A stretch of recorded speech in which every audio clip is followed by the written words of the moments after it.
I'd like to call this meeting to order. Good evening, everyone. My name is Lisa Kostakis, Acting Chair of the Toronto Police Service Board. I would like to welcome you all to this hybrid meeting of the Board's Budget Committee. We acknowledge that the land we are on as we hold this meeting is the traditional territory of many nations, including the Mississaugas of the Credit, the Anishinaabe, the Chippewa, the Haudenosaunee, and the Wendat peoples, and is now home to many diverse First Nations, Inuit, and Métis peoples. The Board also acknowledges that Toronto is covered by Treaty 13, signed with the Mississaugas of the Credit, and the Williams Treaties, signed with multiple Mississaugas and Chippewa bands. Are there any declarations of interest under the Municipal Conflict of Interest Act? Seeing none, let me proceed. I will now turn it over to the Board's Executive Director, Dubé Buchanan-Gisser, who will go over this meeting's logistics. Thank you, Lisa. And thank you everyone who has joined us in person as well as those who have called into this meeting. Please note this meeting is also being live streamed on the Toronto Police YouTube account and will be available there at the conclusion of this meeting. Joining us in person we have members of the Board's Budget Committee, Councillor Shelley Carroll, and Board Member Nick Migliori, and Board Member Chris Brillinger. Chair Morgan is unable to attend today, and therefore Lisa Kostakis will be the acting chair at this evening's meeting. We also have members of our board office staff, service members, and of course members of the public. We have individuals who have registered to make deputations, both in person as well as virtually, on our agenda item. And as per our regular meeting process, deputations will be heard after the presentation and prior to the item being discussed and voted on by board members. When it comes time to do a deputations, those who have registered will be called upon and brought into the meeting by one of my colleagues. And as always, deputants will speak, followed by an opportunity for board members to ask them questions. Acting Chair. Our meeting consists of a single item, which is presented by our Executive Director, Dubé Buchanan-Gisser. Back to you. Thank you.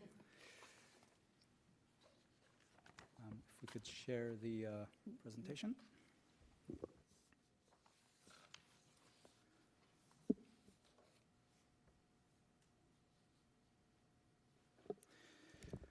Good evening, everyone. The Board has expressed its commitment to a budget development process that is transparent, collaborative, and attentive to the needs of the public. To achieve these goals, the Board has struck this Budget Committee to provide a public forum to review and discuss the considerations that go into the development of the budget, to provide public input into this process, and finally, to review the proposed budget before it is presented to the full Board for approval. This meeting, the first of 3 meetings to be held by the committee between now and November, will focus on the strategic considerations that the committee will direct the chief to keep in mind in developing this budget, and provide members of the public an opportunity early in the process to express their own priorities for the service and the board to consider. This process involves 2 of the most important duties that the board has in accordance with the Community Safety and Policing Act, which came into force earlier this year. Section 50 sub 2 of the Act directs the board to submit operating and capital estimates to the municipality that will show the amounts that will be required to comply with the Act and the regulations, including any amounts required to provide the police service with required equipment and facilities, and to pay the expenses of the board's operation. The municipality will then review these estimates and establish an overall budget for the board. The city is not bound to adopt the estimates provided by the board. However, the city does not have the authority to approve or disapprove specific line items in those estimates. That is the sole purview of the board. In addition, Section 39 of the Act directs the board to prepare and adopt a strategic plan for the provision of policing. The development of a strategic plan must include a broad consultation with stakeholders and representatives of diverse communities, as well as consideration of the city's community safety and well-being plan.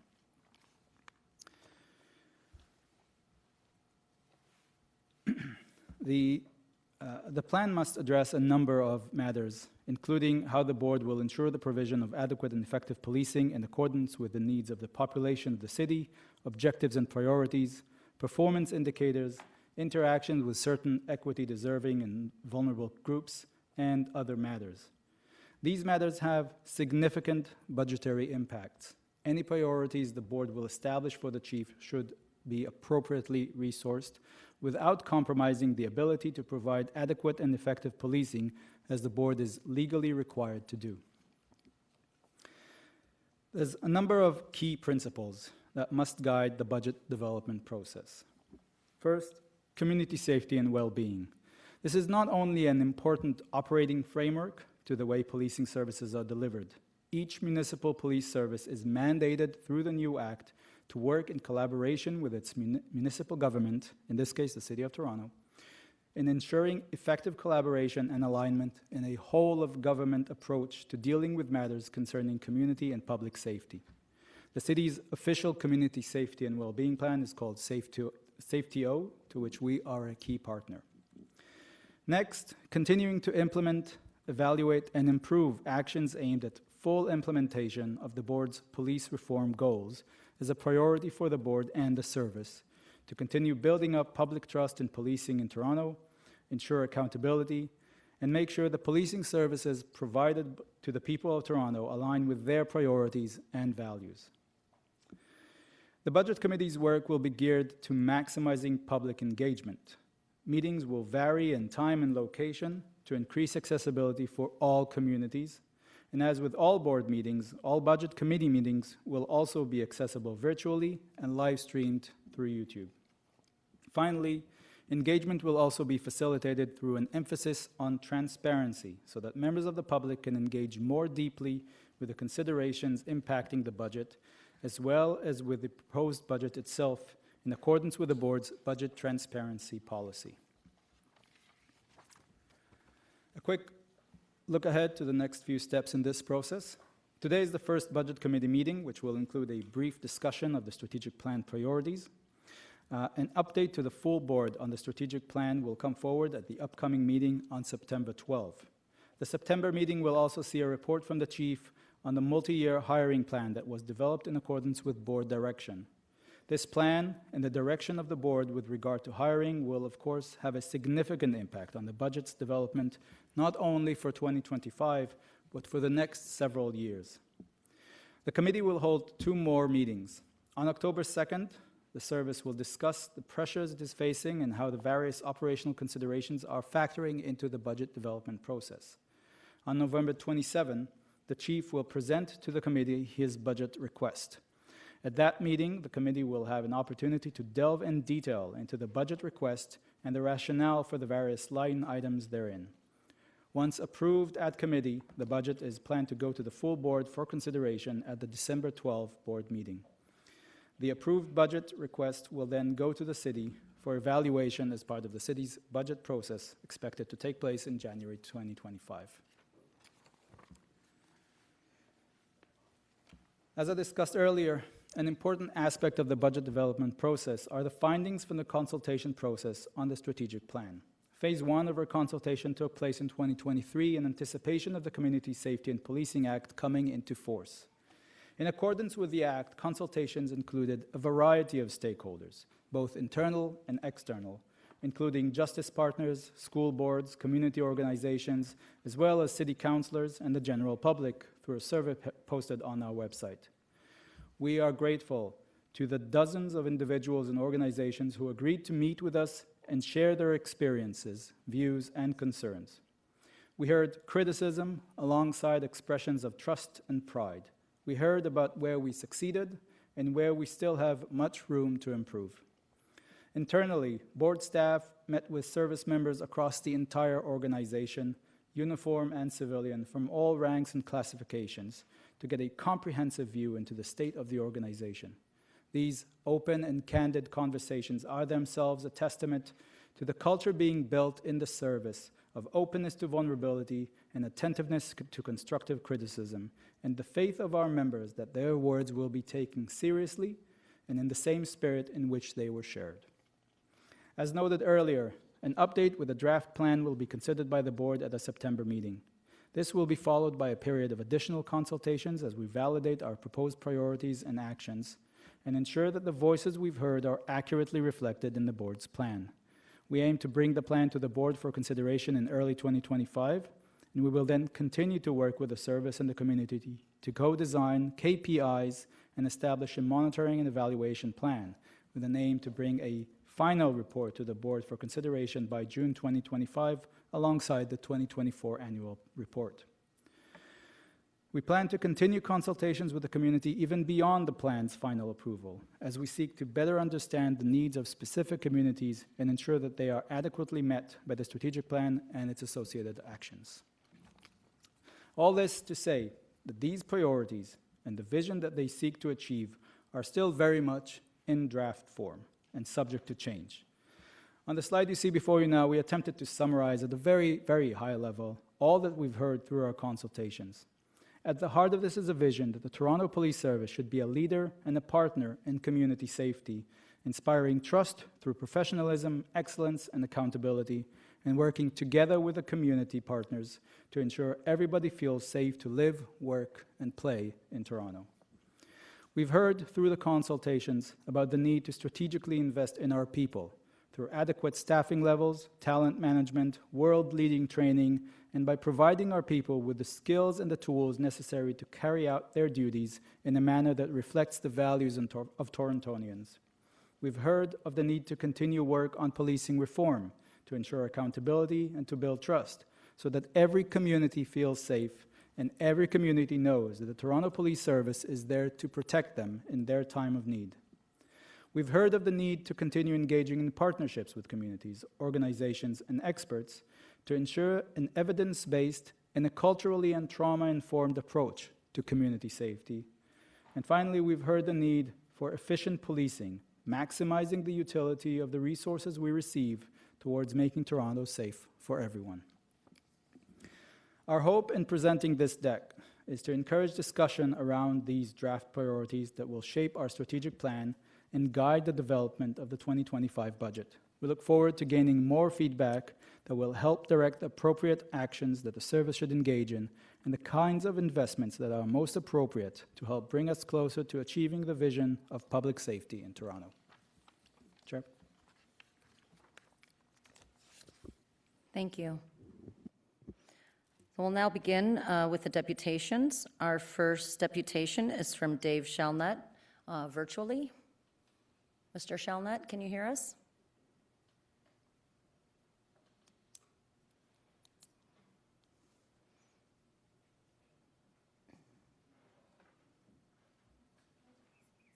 Is he unmuted? You have to do it.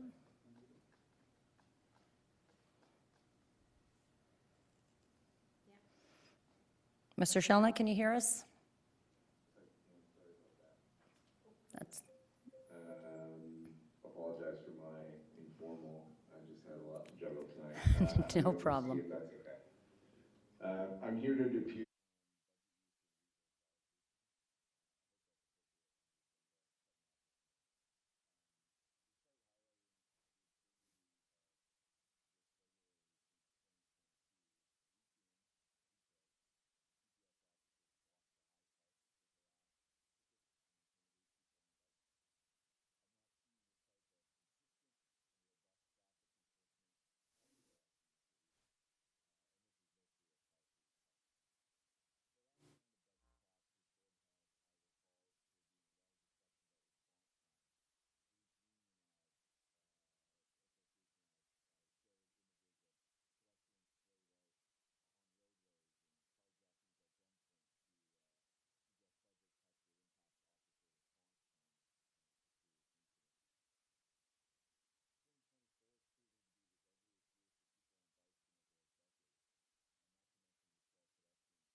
possible.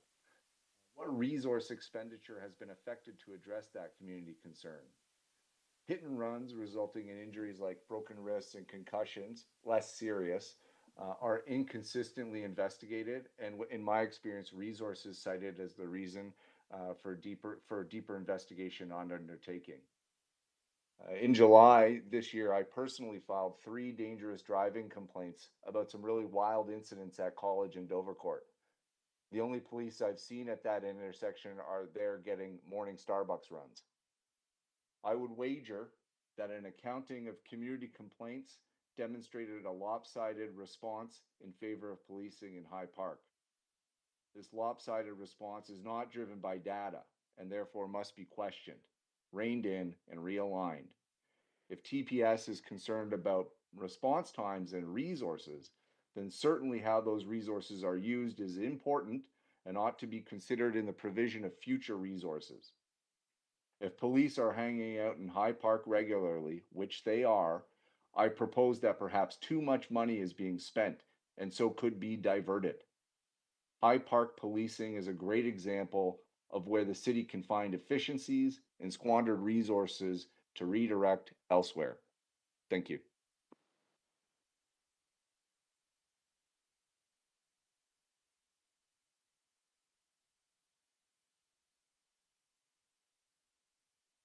Hi, Councillor.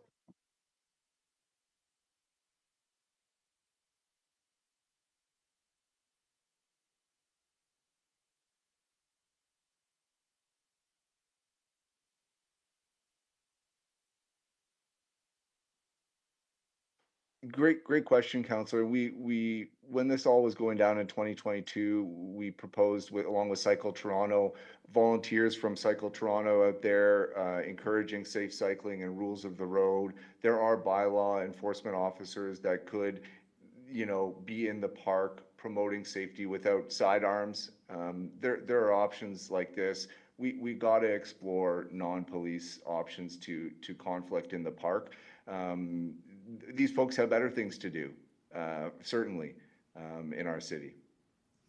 I know, I happen to know that the local councillor proposed doing that, sitting down jointly, police service and community and Cycle Toronto, but it was really just too volatile and hot then. Had they had that conversation, it probably would have just resulted in the officers present would just have to do conflict mediation. Do you think that, after all this time, are we in a place where we could possibly have that type of, coming to the table and people would be ready to figure out a way forward? Are we there yet? Councillor, I really wish I could say that. I fear it's worse. We see a culture war going on from my perspective. It's really tough. I think, though, that if we are as a community to live and enjoy parks and spaces together, we ought to be able to sort this out. Yeah. Community mediations are things that places like St. Stephen's House puts on. Right. There's lots of options that we can entertain to sort of bring people to the table, I think. Okay. Lots for me to follow up on there. Thank you. Thanks for your deputation Thank you, tonight. Councillor. Thank you so much for your deputation. Our next deputation in person, Ms. Platt, Amy Platt.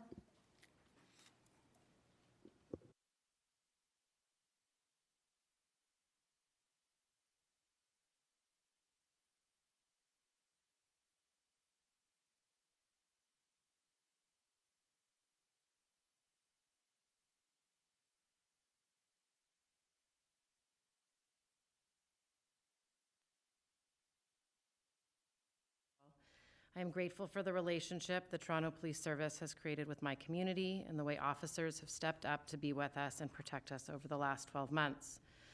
The Paul Penna Downtown Jewish Day School is in the Miles Nadell Jewish Community Center at the corner of Bloor and Spadina.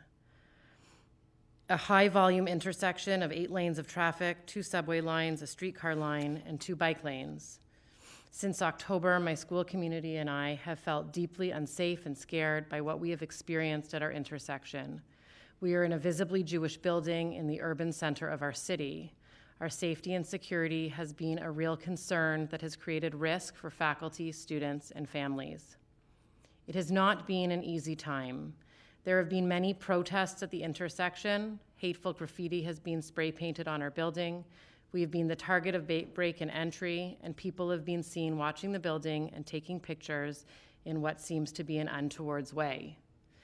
The routines of our school day have been upended and changed to reflect our new reality, where institutions are the target of anti-Semitism again and again in Toronto. The way we enter and exit our building has changed. The places, times, and ways we play outside have changed, and the roles of teachers and adults in school life has changed. On multiple occasions, we have had to keep students indoors to keep them safe. Staff, parents, and students have been shaken to tears on many occasions because of how they have been treated, what they have seen and heard just meters from where their children attend school. On October 13th and on October 20th, 2023, our school routines were critically disturbed by threats of danger to our school and our community. In addition, the intersection was shut down and a considerable police presence was required to keep order, ensure the safety of the people in the building, and reopen the intersection. On November 3rd, we had to keep children inside as there were over 200 people protesting outside of the school throughout the afternoon. The chants from the protesters could be heard in offices and classrooms, creating upsetting disruption for peaceful learning of children as young as 5 years old. On January 18th and February 22nd, 2024, there were gatherings in front of the Bloor Street entrance to the building. Faculty members were accosted about the details of their political beliefs as they were walking to the subway station from work. The impact of these protests right at the doorsteps of our school is deeply painful and scary for our whole school community. People have been looking to the police to keep them and their children safe as they leave the building and walk home from school. A police presence was required on multiple occasions, as I've mentioned, to ensure the safety of the community. Each of these events reflects unlawful behavior in our city and required police intervention to ensure the safety of the school and restore calm to the intersection. Each of these incidents creates fear for us as Jewish residents of Toronto. The police presence is an important tool in helping us stay safe. The steadfast presence of the Toronto Police Services has been critical during this time. The police have been present and supported us by bicycle and by car. It has not just been at the protests and through hateful incidents that we have found partnership with the police. It has been every school day. Through Project Resolute and with the exceptional leadership of Chief Demku and Inspector Gur, we have had significant police presence at our school building when children enter and exit school and when they are playing outside. This daily experience with the police has created a safer perimeter in the building and has increased peace of mind for our whole school community. We need faculty, families, and children to be able to come to school each day despite rising anti-Semitism, knowing they are going to be taken care of. I am here to advocate that funding for the police be increased, not decreased, to allow for continuation of community protection programs such as Project Resolute. This is not a time to cut services, but it is a moment to ensure that each resident of Toronto has the opportunity to be safe, including in their school. The presence and excellence of the Toronto Police Service is critical to making that happen. If our community were to lose the police presence we have experienced, our faculties and families and students would not be safe. I can't imagine what would have happened on different occasions if the police weren't present and access to our building was compromised. Please don't let that happen. Thank you for all of your support. Together, I believe we can make Toronto a safer place for all of its residents. Thank you very much. Any questions? Thank you very much.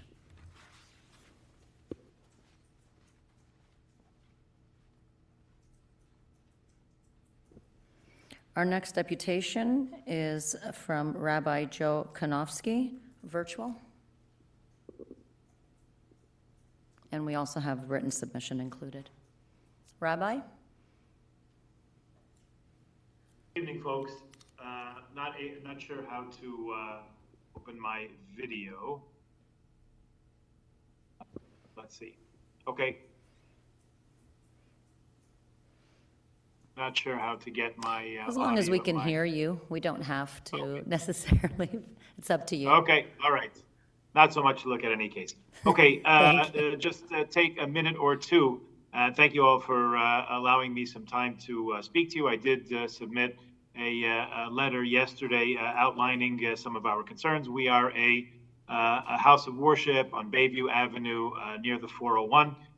Different part of town than you just heard, but we are experiencing similar, a great deal of anxiety about our safety and our well-being, which are two of those pillars that were mentioned at the outset. In brief summary, our building has been attacked on several occasions, windows shattered by rocks, by people wielding hammers, our signage set aflame, on another occasion spray painted with graffiti, and in general, our community, the people who come to worship here, feel very greatly at risk.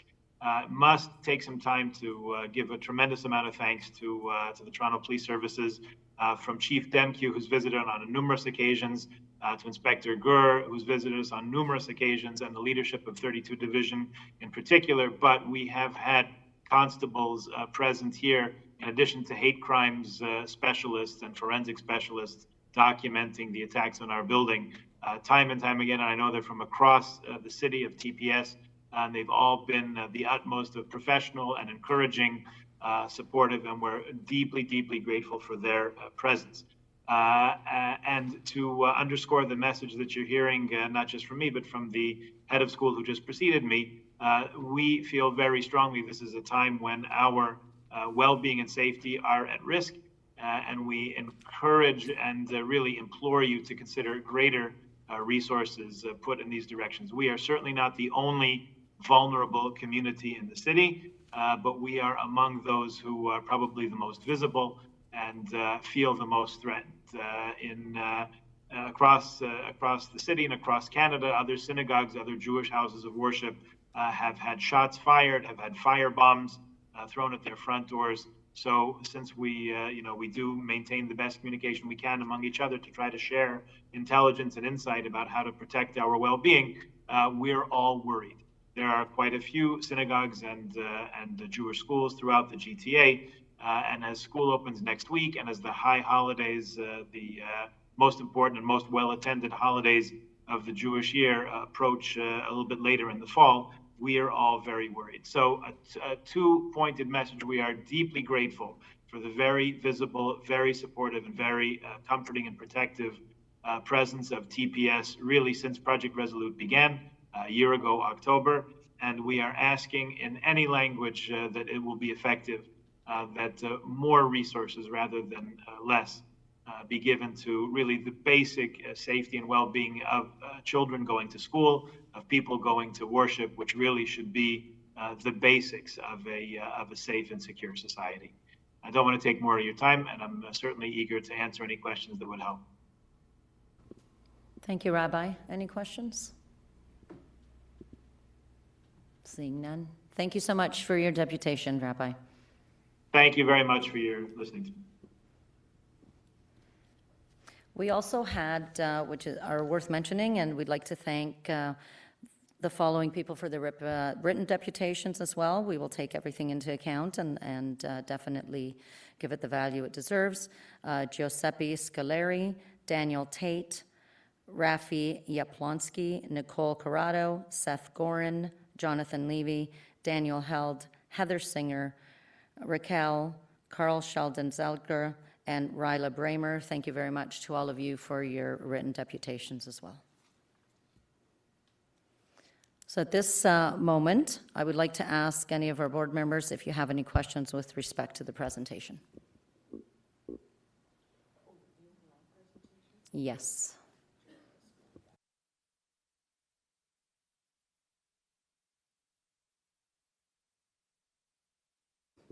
Councillor Carroll? It doesn't necessarily have to be in this presentation, but I do note that it may come across as awkward. If someone's to go back to this timeline and they're going to see final budget submission and city budget considerations all happen in January. In fact, that conversation begins earlier, may even become public earlier. And I'm wondering, the fact that it's a component of the budget, sort of, even though it's all sort of embargoed, it starts to become public around the month of December because it's coming up in the city's budget consultations, et cetera. So I'm wondering, so that we get ahead of that, how is this budget committee reporting itself so that people know if they've gone to a pre-budget consultation of the cities and looked at the overall needs in October and early November, how are we promoting them coming to the budget committee meetings, or we wait for them to make deputations at the meeting of the board? Which is it? Or is it both? It is both, and one of the main purposes, I think, for the budget committee to having these meetings from August all the way to November is to allow people to come forward and make deputations and state their preferences and their priorities for the police service. So people are definitely encouraged to come forward and make deputations, and not a lot of people came in person, but as the acting chair mentioned, there was a long list of people who did make written deputations, and I think that is valuable.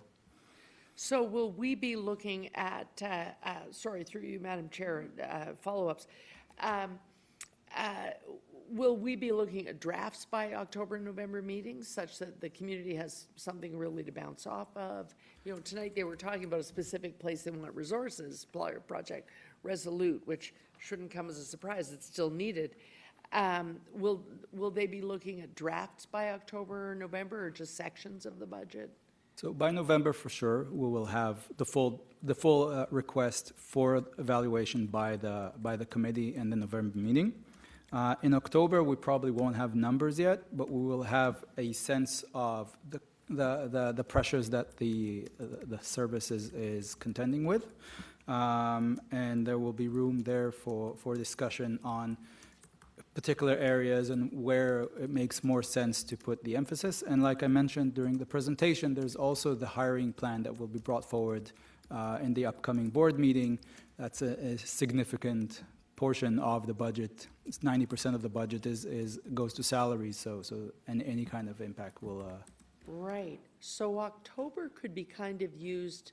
It could actually sort of complement the city's pre-budget consultations, and that again the budget's not here yet, but here's how the budget works. Here are the pressure points.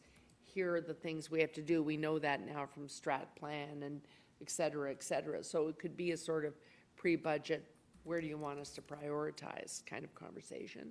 That's correct. Okay.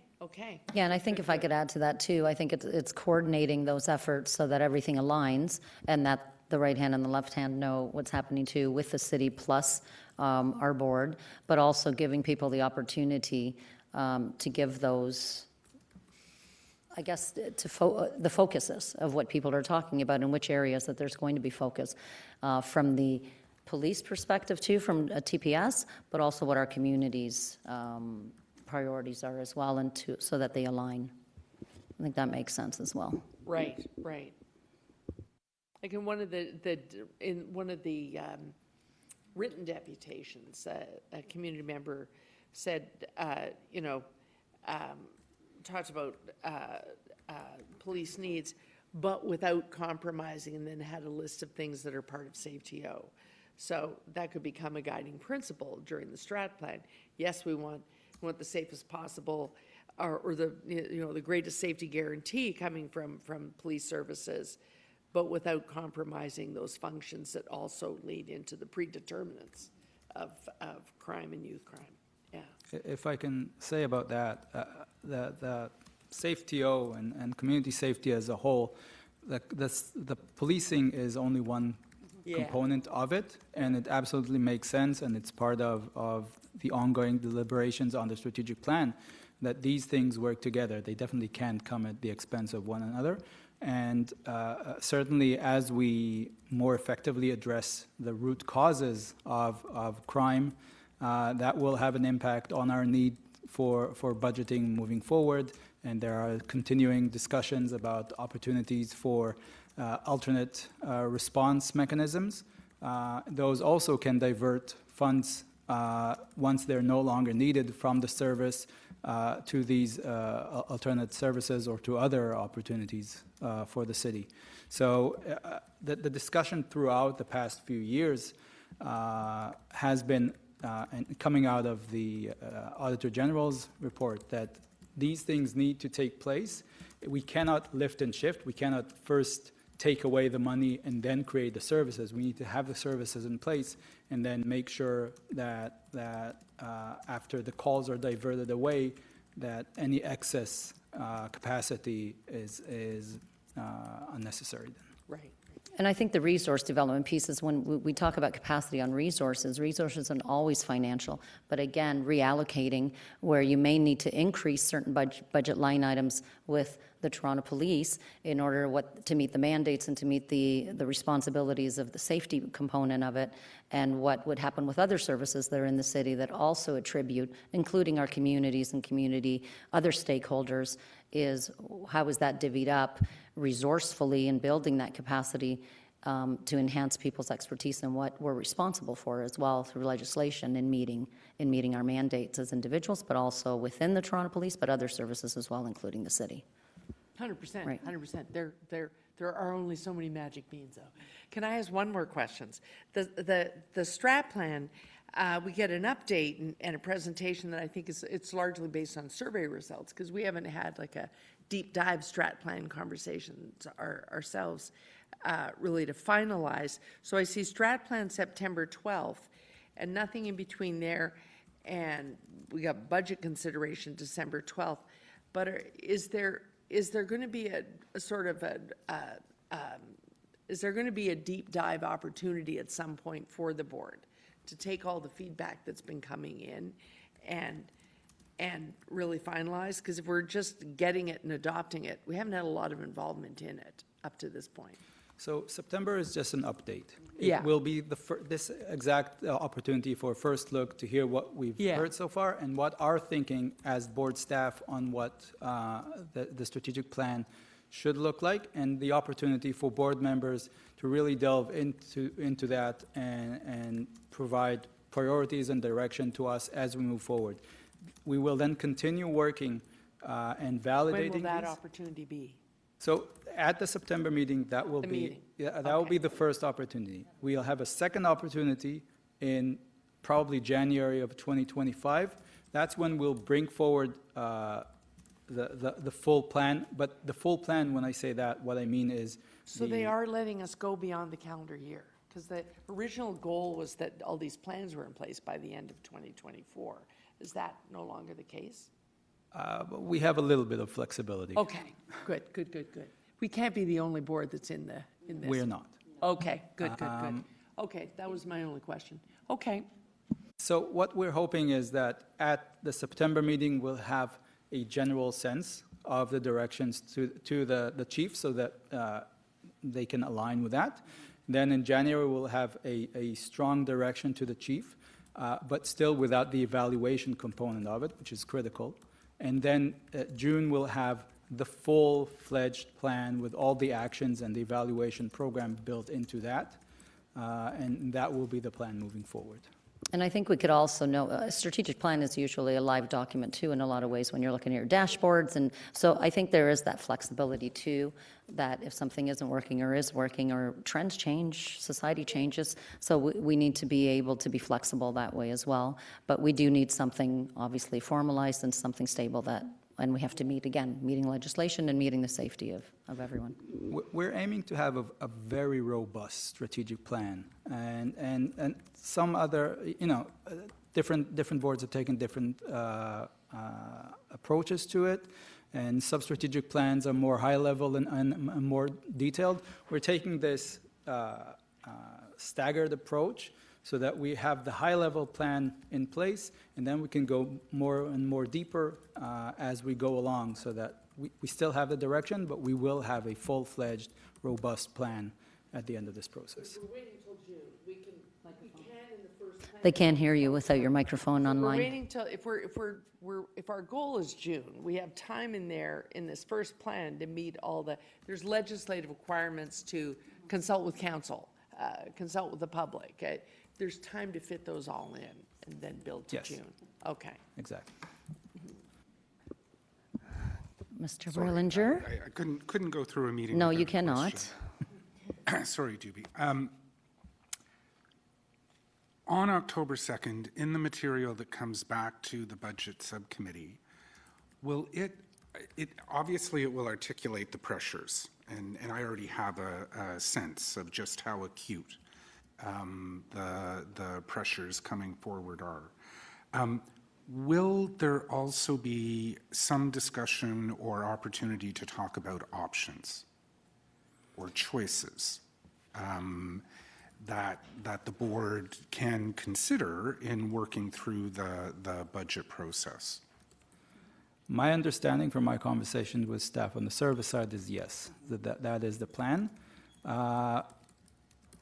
There will be choices to be made, inevitably. We don't anticipate the budget request to achieve everything that could possibly be hoped for, so there will have to be priorities, and that discussion will be starting at least on October 2nd. Thank you. That's very helpful because, again, being relatively new to the board and new to the oversight role with the service, I don't know the business inside out, and I think the board will really need good advice from both the service and board staff to work through the budget pressures. As I say, it's clear they're acute and real. So I don't envy the role of my colleagues who sit formally on the budget subcommittee, and look forward to the results of their review. So I think we had questions and discussion in that, but are there any, there's nothing wrong with that. Any discussion at all? Any comments rather than questions?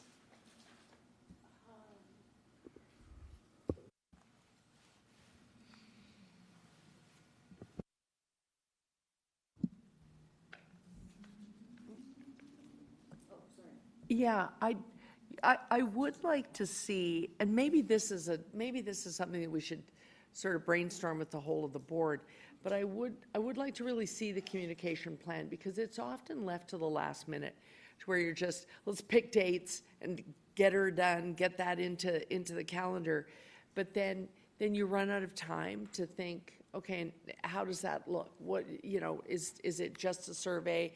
Is it hybrid? Or is it just a lineup to depute? How we're going to communicate the meetings, and how we're going to communicate what happens there for the public meetings to do with the budget. I would like to give that some thought, because we were talking about this upstairs. So often you make an effort to have outreach, to do communication, to do consultation, and then you still have people arrive at the last meeting and say, now you're showing me this budget, this is too late. So I really want to make sure that we promote and communicate that, yes, this is an opportunity to tell us what needs to be done before we're showing you a fait accompli draft, and there's very little wiggle room here. So really promoting October's meeting, because that's a big opportunity. Because I think maybe what's been lacking for a long time is that 101 of it all, if you know what I mean. Really giving a 101, this is how a police board budget is built, these are the pressure points, these are the things we have to satisfy to get her done, so that there's a real foundation in the community, so that we do find ourselves in a campaign that we didn't ask for, or any sort of stuff that's difficult at the end of the process, we at least laid a foundation with the community at the early part of the process. That really helped us last year with the pressure points. So that October meeting, to my mind, is a really important one to promote what it is, not just when it is. Yeah. Yeah.